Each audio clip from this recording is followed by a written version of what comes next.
It began as a quiet motion buried deep within the corridors of power. But within days, it ignited a storm so powerful that even the walls of the palace could not contain it. A petition, bold and unprecedented, calling for the stripping of Prince Harry's royal title, and when word reached the inner circle, something unthinkable happened. For the first time in years, both King Charles and Prince William were seen breaking down, not in public but behind closed doors. Before we go deeper into what this really means for the royal family, make sure to subscribe so you don't miss a single update. What started as a formal proposal within the House of Lords quickly evolved into something far more explosive. The language was clinical, precise, almost detached, but its implications were devastating. It did not merely question a title, it challenged identity. It did not simply suggest reform, it threatened erasure. Removing Prince Harry's title would not just alter how he is addressed. It would redraw the boundaries of loyalty, inheritance, and belonging within one of the most scrutinized families in the world. And that realization landed like a thunderclap inside Buckingham Palace. Within hours of the petition gaining traction, a strange silence descended. News outlets hesitated. Statements were withheld. Briefings were delayed. A sudden media blackout fueled speculation that something deeper was unfolding behind palace gates. Whispers began circulating among senior aides before finally reaching the king himself. Those present later described the moment not as anger, but as something heavier, something closer to grief. For King Charles, this was not a political dilemma alone. It was the possibility of watching his son be formally severed from the institution he was born into. The weight of the crown pressed harder than ever before. For Prince William, the shock struck differently. The petition forced him to confront a painful contradiction: the duty he embodies versus the brother he once stood beside. Removing a title might satisfy constitutional purists, but it would carve a permanent scar into the story of two boys who once walked behind their mother's coffin together. That memory lingered in the room long after the headlines began forming. The institution demanded composure. The family felt something closer to heartbreak, and beneath it all, a more unsettling truth began to surface. This was never just about Harry. It was about the monarchy's ability to control its own future. If Parliament could redefine royal status through petition and pressure, what else could shift? What traditions might unravel next? The petition did not simply target a prince, it tested the limits of royal authority itself. As advisors debated strategy and silence stretched thin, one realization became impossible to ignore: this crisis was not sudden. It was the eruption of tensions that had been simmering for years, quietly widening the distance between duty and blood. And as the palace struggled to steady itself, it became clear that what seemed like a political maneuver was in reality the resurfacing of a deeply buried fracture that the royal family had spent years trying to hide. Behind the composed image of duty and control, something was unraveling. Prince William, future king, symbol of stability, was facing a moment that forced him to confront a truth he had long avoided. Because this was not just about royal titles. This was about his brother, and the realization that the line between duty and family had finally been crossed beyond repair. The petition did not simply threaten Harry's status, it cornered William emotionally. For years he had learned to master restraint, to absorb criticism, to carry expectation without flinching. He understood the monarchy as structure, as discipline, as survival. But this was different. This was personal. Removing Harry's title would not just adjust protocol. It would signal a final separation, a formal declaration that reconciliation might no longer be possible. And that thought unsettled him more than he allowed anyone to see. Private accounts spoke of restless nights and tightened silence. Those closest to him noticed the shift: long pauses during briefings, an unusual sharpness in tone when the petition was mentioned, then sudden withdrawal. He had always believed time could mend the distance between him and Harry. Even after interviews, accusations, and public disagreements, a small part of him had held on to the possibility of eventual understanding. Blood, after all, was supposed to endure what politics could not. But this petition turned private tension into institutional action. It threatened permanence. William's advisors urged firmness. They reminded him of responsibility, of the need to protect the crown from erosion. The monarchy, they argued, could not appear fragile. If consequences were demanded, they must be upheld without hesitation. Yet every strategic argument clashed with memory. Shared childhood laughter, mutual grief, unspoken loyalty formed long before royal duty hardened into expectation. The title was more than a word. It was a link to ancestry, to lineage, to belonging. Stripping it away would feel like striking Harry's name from the family narrative itself, and that symbolism weighed heavily. William understood history. He knew how moments like this echo across generations. A title removed is rarely just administrative, it becomes a statement carved into record. It tells the world who belongs and who does not. If he supported the petition, he would be seen as choosing the institution over his brother. If he resisted it, he risked appearing weak in defense of the crown he is destined to inherit. There was no neutral ground. The tension was not loud. It was slow, consuming, internal. A battle between the future king and the older brother. Between legacy and loyalty. Between what must be preserved and what might be lost forever. And as the pressure mounted, one unsettling possibility lingered in the background. This decision might force William to define his reign before it even begins. Not through ceremony, but through sacrifice. And while William struggled in silence, the man at the center of the storm, King Charles, was facing a far more devastating dilemma. For King Charles, the crown was never meant to feel this heavy. Yet now, with the weight of tradition pressing against the pull of fatherhood, he found himself trapped in an impossible decision. As the petition gained momentum, insiders revealed a moment so raw, so unguarded, that it shattered the image of a monarch in control. Because this time, the king was simply a father losing his son all over again. When the full implications of the petition were laid before him, the language may have been formal, but the impact was deeply personal. This was not an abstract constitutional adjustment. It was the potential removal of his son's royal identity, a public rewriting of belonging. Charles had spent decades preparing for kingship, learning patience, absorbing criticism, enduring scandal. But nothing had prepared him for the possibility that the institution he now leads might formally distance itself from his own child. For a fleeting moment, the sovereign disappeared, and only the father remained. His relationship with Harry had already been strained by distance, by public grievances, by words that once spoken could not be taken back. There were misunderstandings layered over old wounds, silence where there should have been conversation. Yet despite it all, there remained a fragile thread of connection. Titles could be debated. Roles could evolve. But blood was blood. The petition threatened to cut deeper than disagreement. It risked transforming estrangement into something permanent, something recorded in history. Advisors urged composure. They spoke of precedent, of constitutional integrity, of the monarchy's need to appear unwavering. The crown, they insisted, must remain above emotion. If Parliament advanced the motion, the palace would have to respond with dignity and clarity. A king cannot be seen bending under personal pressure. The institution must survive beyond individual bonds. Their reasoning was logical. It was also merciless. Charles understood the stakes. The monarchy has endured precisely because it adapts without appearing unstable. Public trust depends on strength. Any sign of vulnerability could embolden critics who already question the relevance of the crown. But what happens when preserving the institution feels like sacrificing part of your family? That was the torment beneath his measured silence. In private moments away from council and cameras, regret surfaced. Regret for conversations delayed. Regret for pride that may have widened the gap. Regret for a fracture that now threatened to harden into official decree. The contrast was brutal.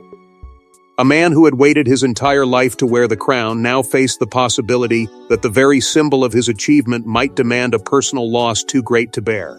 Success had come, but at a cost that seemed to rise with each passing day. The petition was no longer just a political document. It had become a test of what kind of king he would be.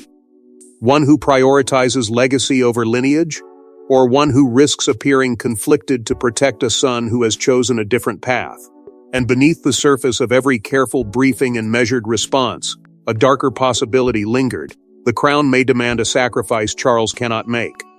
But as the king wrestled with his conscience, the forces behind the petition were already moving faster than anyone anticipated. This was not just a petition.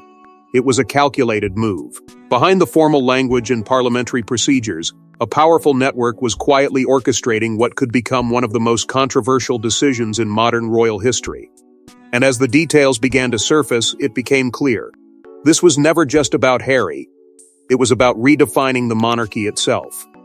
The initiative did not appear overnight. It was introduced by figures who understood exactly how to frame it, measured, constitutional, almost reluctant in tone. They spoke of accountability, of consistency, of preserving institutional dignity. But beneath those carefully chosen words lay sharper motives. For some, this was about asserting parliamentary authority over royal privilege. For others, it was a message: no title should remain untouched by public scrutiny. And in the center of it all stood Harry, both symbol and target. Political strategy threaded through every stage. By focusing on Harry's departure from official duties and his public criticisms, supporters of the petition positioned the move as corrective rather than punitive. They argued that titles carry responsibility, and responsibility demands alignment. The debate was framed as principle over personality, yet timing is never accidental in politics. The motion gained traction precisely when tensions between tradition and modern relevance were already simmering.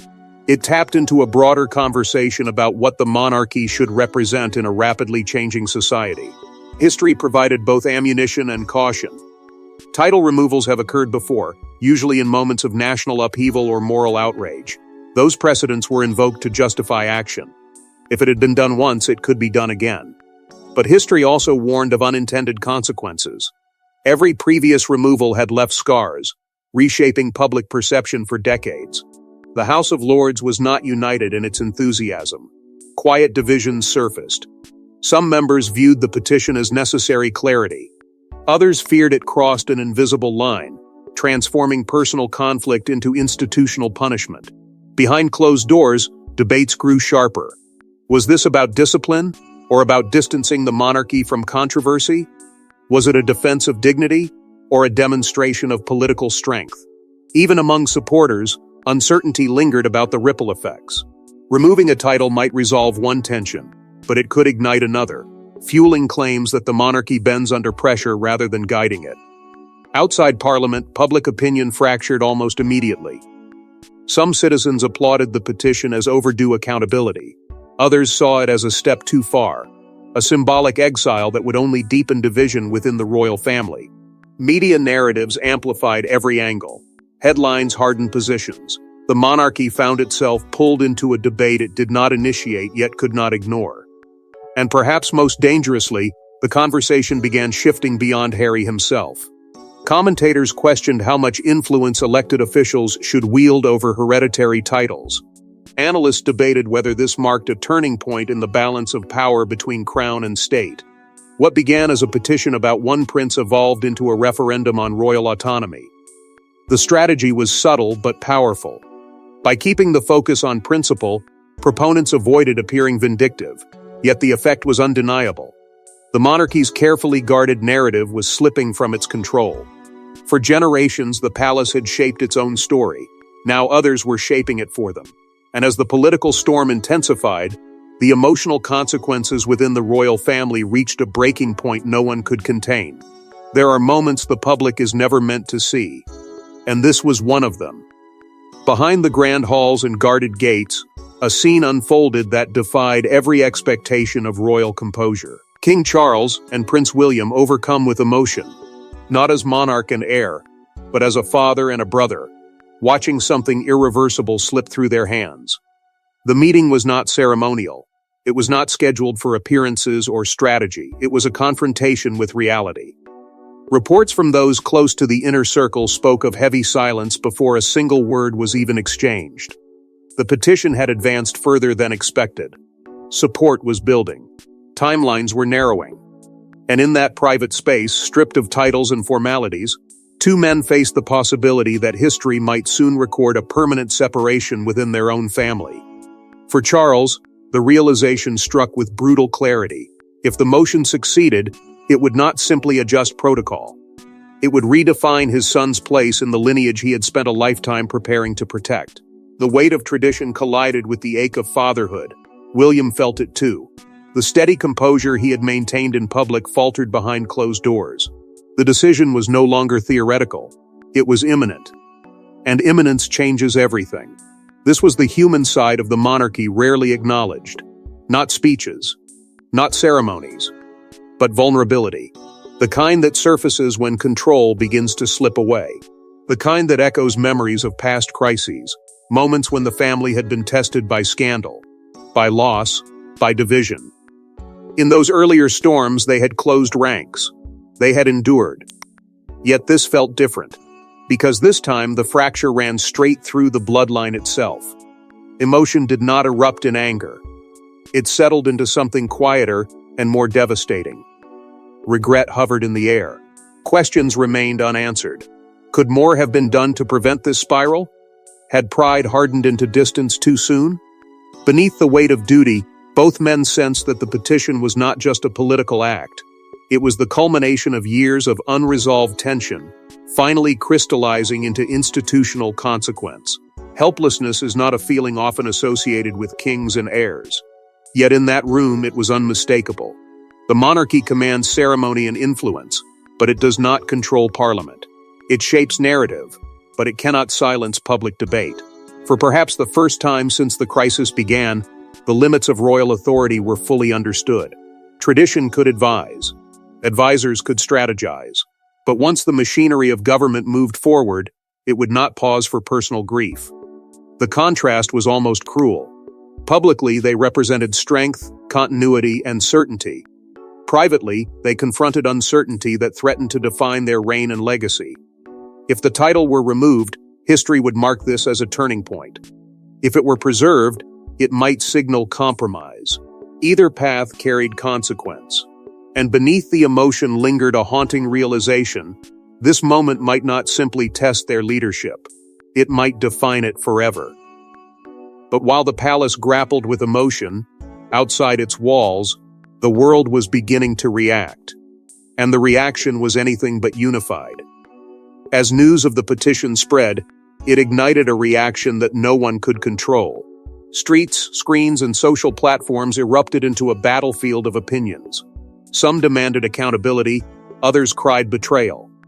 And suddenly, the royal family was not just facing an internal crisis, it was standing at the center of a national divide that threatened to reshape its very existence. The response was immediate and intense. For some, the petition felt like overdue action, a necessary correction in a modern era that demands consistency and consequence. They argued that titles must reflect duty, not distance. If responsibility had shifted, then recognition should follow. But for others, the proposal crossed a line that should never be crossed. It felt punitive. It felt personal. It felt like turning family disagreement into public exile. And that perception struck at the emotional core of a nation that has long woven the royal story into its own identity. Media narratives moved quickly, each outlet shaping the story through its own lens. Some framed it as constitutional evolution, a sign that even royalty is not immune to accountability. Others painted it as a dramatic fracture within a family already strained by years of tension. Headlines sharpened the divide. Commentators debated late into the night. Every word spoken by a royal correspondent, every anonymous insider quote, fueled speculation. The crisis was no longer confined to palace walls or parliamentary chambers. It had become a public spectacle. Social media intensified everything. Clips, opinions, and emotional reactions traveled faster than official statements ever could. Supporters of the petition rallied behind hashtags demanding reform. Critics shared memories of unity, invoking images of shared grief and brotherhood to argue against further division. The conversation became less about policy and more about loyalty. Was this justice, or was it cruelty disguised as procedure? And as millions weighed in, the monarchy found itself navigating a storm that no press strategy could fully calm. A generational divide began to emerge. Older voices often leaned toward preserving tradition, emphasizing stability and institutional continuity. Younger audiences questioned inherited privilege and demanded clarity in an era that values transparency over ceremony. The debate revealed something deeper than disagreement over a title. It exposed contrasting visions of what the monarchy should represent in the 21st century: strength through tradition, or strength through transformation. International attention added another layer of pressure. Observers from across the world watched closely, interpreting the petition not merely as domestic controversy, but as a symbol of how Britain defines its royal relevance in a modern landscape. Every development became global news, every silence became louder, and as scrutiny intensified, so did the stakes. The monarchy has survived wars, scandals, and shifting public sentiment. But this moment felt uniquely fragile, because this time the conflict was not only external, it was intertwined with personal bonds and public perception at once. The crown's image, carefully cultivated over generations, now faced a test that could leave lasting marks. If handled poorly, trust might erode in ways that cannot easily be restored. And as the world watched, one question loomed larger than ever. What would this mean for Harry himself? Amid the chaos, one voice remained eerily silent. Prince Harry. No statement, no reaction, just silence. But in a moment this explosive, silence can be louder than any words. Was it strategy or resignation? Because those closest to the situation suggest that Harry may already know how this ends, and that truth could change everything. While commentators argued and Parliament debated, Harry did not rush to defend himself. There were no urgent interviews, no carefully worded rebuttals, no emotional appeals broadcast across the airwaves. The absence was striking. In previous storms, he had chosen to speak, to explain, to challenge narratives that he believed misrepresented him. This time, he held back. And that restraint created its own tension. Silence invites interpretation. It becomes a canvas for speculation. Some believed it was calculated. By refusing to engage publicly, he avoided fueling the controversy further. Every word could have been dissected, amplified, and weaponized. Perhaps he understood that speaking might validate the petition's premise, transforming it into a direct confrontation. By remaining quiet, he denied critics fresh ammunition. He let the debate unfold without his voice at the center, forcing attention back onto the institutions making the decision rather than the individual affected by it. Others sensed something more personal beneath the calm. Silence can also signal fatigue. After years of public scrutiny and fractured relationships, perhaps there was nothing left to argue. The possibility of losing his title may have carried emotional weight, but it may not have defined him the way it once did. Over time, he had begun shaping an identity beyond royal structures. Independent, outspoken, removed from daily ceremonial obligations. If that evolution was genuine, then perhaps the title had already loosened its hold long before Parliament sought to formalize it. Yet the psychological cost cannot be dismissed. A title is not only status, it is connection. It ties a person to ancestry, to shared history, to childhood shaped by expectation. The thought of it being stripped away, publicly debated, publicly justified, must have carried a quiet sting. Even if he had chosen distance, that distance was once voluntary. This would be imposed. An imposed separation feels different. It leaves less room for return. Close observers suggested that Harry's silence reflected understanding. He knew how institutions operate. He knew that decisions at this level move slowly but deliberately. Whether the outcome favored preservation or removal, his reaction would matter enormously. One statement could shift public sympathy. One carefully chosen phrase could either escalate tension or soften it. In this sense, silence was not absence. It was suspense. Because the truth is, his next move could redefine the narrative entirely. If he speaks, he may challenge the monarchy in ways it cannot easily counter. If he remains quiet, he may signal acceptance of a new chapter detached from inherited titles. Either choice carries consequence, not just for him, but for the family already strained by conflict. But as silence lingered, the machinery of decision-making continued, and the outcome was drawing dangerously close. The moment was approaching. The decision that could rewrite royal history forever. Inside the corridors of power, discussions turned into deadlines, and hesitation turned into urgency. Because whatever happened next would not just affect one man, it would echo through generations. altering the monarchy in ways no one could fully predict. What had begun as a petition had evolved into a reckoning. Every conversation now carried consequence. Every pause felt deliberate. The machinery of tradition and governance was moving forward, steady and unstoppable, and no amount of emotion could slow it down.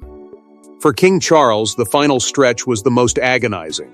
The arguments had been presented, the implications outlined.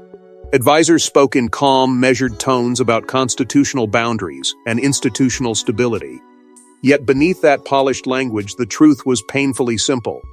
A decision was coming that would either preserve continuity or deepen fracture. His struggle was no longer about optics. It was about legacy. Would he be remembered as the monarch who protected the crown at all costs, or as the father who allowed duty to sever what little connection remained? The weight of that question lingered heavily. Prince William's position, too, had sharpened under pressure. Silence had defined him for days, but silence does not erase internal conflict. The closer the outcome came, the clearer it became that neutrality was no longer possible. If the title were removed, history would interpret his stance as alignment with institutional authority. If it were preserved, critics might question his resolve. There was no painless path forward, only choice and consequence. The irreversible nature of what lay ahead haunted them both. Titles are not temporary headlines. They are embedded in record, woven into lineage. To remove one is to redraw the narrative of belonging. To preserve it is to signal tolerance in the face of division. Either direction carried risk. The monarchy has always balanced tradition against adaptation, ceremony against modern scrutiny.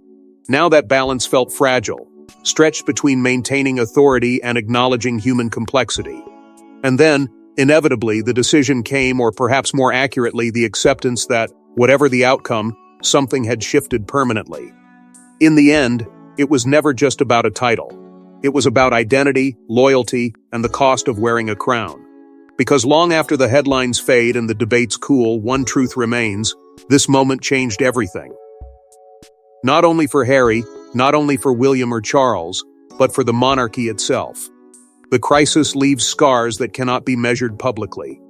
Trust has been tested. Perception has evolved. The institution moves forward, but it does so altered, aware that tradition alone no longer shields it from scrutiny or division. What was sacrificed along the way may never be fully understood by those watching from the outside. But inside, the impact is lasting. And when the dust finally settles, the question will not be who won, but what was lost in the process. And as history begins to write its version of these events, one thing is certain: the echoes of this decision will be heard for generations to come. Thanks for watching. Please don't forget to like and subscribe, and we will see you in next one.